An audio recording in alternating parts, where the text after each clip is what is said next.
Inside this video, we're gonna talk about how the Canon and the amount of hairspray determine how far it goes. We're gonna use the analogy of a rubber band to illustrate how you can hit those in-between yardages with your wedges. And I'm going to give you a tangible way so that you know how to practice and know how to actually get proper feedback so that you hit the yardage that you're actually designing. And if you stay till the end, I'm gonna give you a special gift to where you can plot your wedges and you can become a wedge master. So if you're tired of sitting in the fairway from 100 yards, licking your chops because you're like, I think I'm gonna make a birdie on this hole, or maybe have a chance to save par because I could stuff a wedge close, and instead you end up dumping it into the bunker or laying the sod over a wedge, or hitting a wedge shot that goes to the moon and it just catches the wind and you don't hit it close at all, then this video is exactly what you need. So think about this if I had these rubber bands, right? And I had the rubber bands and I was trying to hit these different 3 holes here at the golf room. The amount that I pulled the rubber band back would determine how far it goes. And if I pulled it a little bit back, it would go here, and a little bit like in between them, it would go to that hole. So the length in which I pull the rubber band determines how far the rubber band goes. Now, this same concept applies to distance wedges and controlling distance, and it's gonna do that through this station that I'm about to show you right now.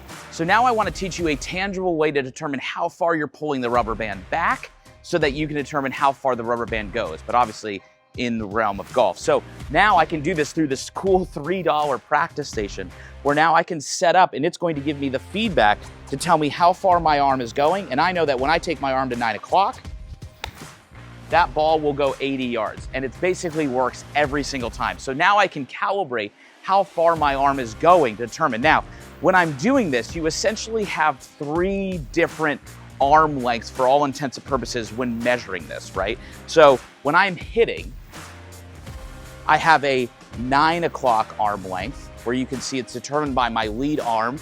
When I go back, if I keep it just short of the noodle, that's 9 o'clock. Then I have a 10 o'clock and an 11 o'clock. And how far my arm goes determines how far I'm pulling the rubber band back to determine how much club head speed I get on the ball, which determines how far the ball goes, right? So I can monitor that by just changing the levels, right? And kind of doing it, because the truth is that when I was practicing, you know, like, I don't know if you're like me, but when you would practice, you're like, okay, I'm going to 10 o'clock. But then you'd film it and you're like, that is not 10 o'clock. That's like 11 o'clock, right? So we want to make it to where when we're practicing, we actually have feedback loops to tell us whether or not we are doing it correctly or not. So now if I had this, I can go back. That's going to be, I need to go a little bit higher so that it goes to my 10 o'clock, right? So I'm setting up, I go back to 10 and hit. That ball will always go, when I hit that shot, like my 9 o'clock goes 90 yards. My other one will go 95 yards, right? So now when I'm doing this, it's giving me the feedback. Now, you have these as like your stock yardages, right? So for my 54 degree wedge, my 9 o'clock goes 80 yards.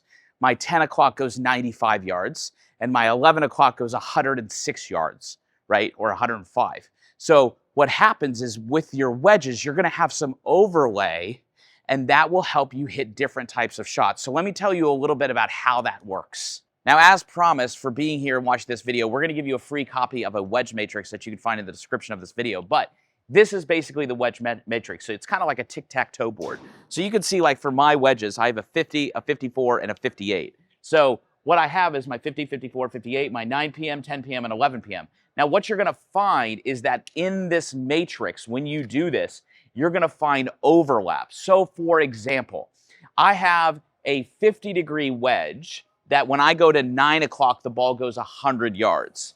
And then I have a 54 degree wedge that when I hit it basically like nearly full, it goes 100 yards. So there's overlap in the 2 shots. So the question that you're probably asking, you're like, Kyle, if I'm 100 yards and I have 2 different clubs, which club do I hit?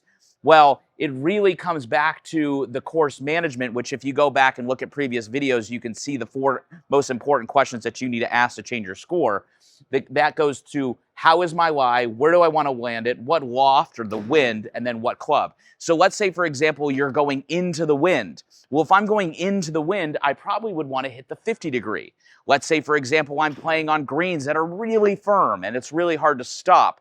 right? So I would want something with a little bit more loft. That might be the 54. So based upon the lie land loft club, that will determine what shot in the wedge matrix you have, but chances are you're probably going to really like this 10 o'clock wedge, right? This kind of right in here wedge. So now these become your favorite wedges. So you kind of have like a 1A and a 1B. So like my favorite shot to hit is this 108 50-degree wedge. That's like my favorite. So if I'm on a par 5, I'm laying up to 108. If I'm on a par 4 in the trees, I'm laying up to 108. But then I really like the 95 and the 72. So those are kind of like my 1Bs if I need to, like, if I can't get to 108 because there's a bunker or something, I'll lay up to one of these 2 yardages. And then it kind of goes through the matrix of like, I kind of have like a ranking system of what I like. So now when you're practicing, you always want to make sure that you're practicing your favorite yardages and your 1As and your 1Bs, because these are the ones where those are like your money makers. Those are the ones where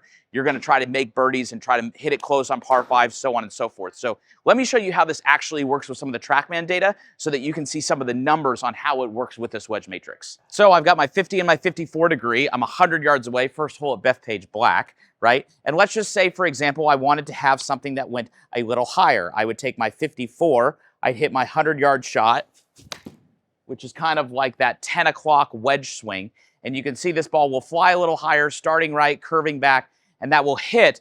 And when that ball hits, you can see how it spins back towards the hole. So that ball, when it launched, you can see that ball launched at 28 degrees. So that was like, it was certainly under the 30 that we talked about in the video 1, but it was kind of something that would stop quicker. So now let's pretend that I've got a shot where I need to hit something with lower spin, lower loft, like the green is wet, or maybe it's into the wind, and I don't need a lot of spin because no matter what ball flight I hit, the ball's going to stop. So now what I could do is I could take my 50-degree wedge, and I can go to my 9 o'clock because on my wedge matrix, that's how far that ball goes. And I can set up, go to 9 o'clock, hit this ball,